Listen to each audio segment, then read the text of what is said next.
refuser le dialogue et imposer en ce moment le dialogue.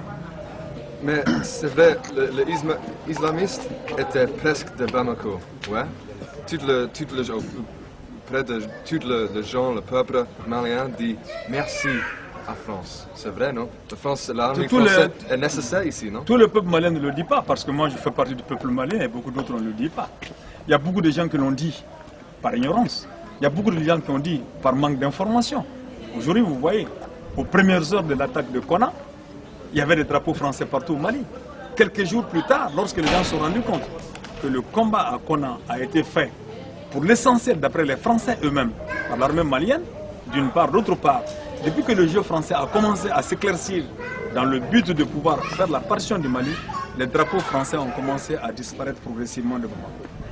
C'est pour vous dire que l'information qui a été donnée, servie au peuple malien et à tout le monde entier, c'était que les djihadistes allaient rentrer à Bamako dans 24-48 heures. Mais personnellement, je savais que c'était faux. C'était absolument faux. Ces djihadistes ne pouvaient pas rentrer à Bamako. Ils ne pouvaient même pas rentrer à Mopti.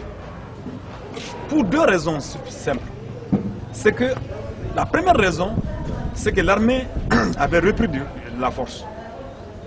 Deuxième raison, c'est que il y a eu une scission au sein de Ansardine.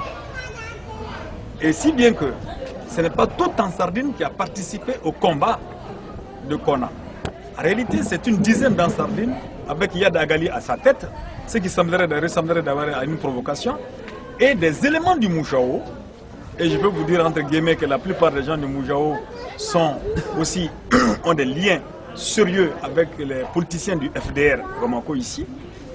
Donc, et des éléments du Moujao, des éléments du MNLA qui avaient rejoint Ansardine et qui étaient avec Yad Agali, ce sont eux qui ont fait l'attaque de Konna. Et pendant 48 heures, l'armée malienne a résisté sans l'intervention française. Et quand l'intervention française est venue, c'était finalement déterminant pour assurer la victoire complète de l'armée malienne sur Konna. Alors donc, il y a à Djabali, à Douanzan, il n'y a presque pas eu de combat. Le combat le plus grave, le plus dur a été celui qui a été fait, à Konna. Alors donc, quand ce combat a été fait, vous avez vu que sur toute la longueur, il n'y avait pas eu de résistance. Parce que vous savez, s'il y avait la résistance, s'il y avait tout cet arsenal militaire qui a été décrit comme étant en position de la rébellion, et le grand nombre de rebelles qui a été annoncé, si cela était vrai, il n'y aurait pas eu d'attaque comme en file indienne sur Konna. Il y aurait, parce qu'on connaît un peu la mobilité de cette rébellion, il y aurait des attaques ciblées sur tout le large, ce qui aurait distrait beaucoup l'armée malienne, qui aurait du mal à contenir tout ça. Alors donc, il n'y a pas eu ça. Il y a eu l'attaque de Konna, et quand l'armée a riposté très sérieusement, quand l'aviation est rentrée en jeu, alors donc c'était le sauve qui peut. Mais l'objectif venait d'être atteint.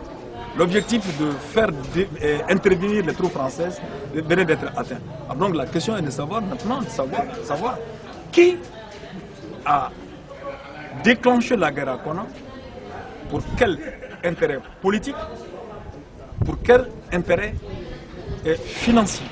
Qui l'a déclenché? L'armée malienne n'avait pas intérêt à déclencher le conflit au nord, parce qu'elle était en train de se faire sa santé. L'opposition, ici à Bamako, n'avait aucun intérêt à déclencher une guerre à Konna, parce que pour l'opposition, elle avait une force terrible telle qu'elle allait imposer au régime de M. Djongouda Traoré les concertations nationales où le régime allait chuter. Alors donc on n'avait pas non plus intérêt en ce moment à faire une guerre au nord du Mali. Alors donc qui a intérêt à cela? Ceux qui se sont précipités, ceux qui ont donné des fausses informations, des fausses alertes. Et ça c'était les médias français essentiellement, et les milieux politiques maliens et les médias français et maliens qui sont liés aux forces politiques qui ont été portées au pouvoir, les Djongouda Traoré, les Tchéblé Ndramé et tous ces gens-là. Ce sont ces gens qui avaient intérêt à ce qui est Konna pour les sauver du peuple malien qui allait les imposer les concertations nationales et les permettre à ce qu'ils fassent définitivement le lien avec le régime français. Voilà la situation telle qu'elle est. Et qui supportait les islamistes en Sardaigne? C'est Saudi, c'est Qatar? Bon, il y a tellement de littérature là-dessus. Il y a beaucoup de littérature là-dessus. Mais il y a des gens dans Sardaigne qui sont actionnaires dans certaines sociétés françaises, multinationales françaises. Vérifiez un peu du côté de la SATOM, si on peut savoir quels sont les gens qui sont là. Je serais très bien content qu'on me demande. Mais vous voyez, les Qatar, évidemment, on parle beaucoup des Qatar. On parle d'Arabie Saoudite. J'ai eu la chance de rencontrer l'ambassadeur d'Arabie Saoudite qui a nié la participation de l'Arabie Saoudite. Dans ce genre de situation, il est difficile de reconnaître. Bon, donc il y a le Qatar et il y a la France. Il y a la France. Et il y a les forces politiques qui sont liées à eux ici. Mais au point de vue financier et tout, mais c'est beaucoup plus les Qatars. Les Qatars sont sous la responsabilité de qui aujourd'hui? Qui dirige les Qatars aujourd'hui? Qui a fait financer la guerre en Libye par le Qatar aujourd'hui? Ce n'est pas la France, ce n'est pas l'OTAN. Écoutez, nous ne sommes pas très forts, mais nous ne sommes pas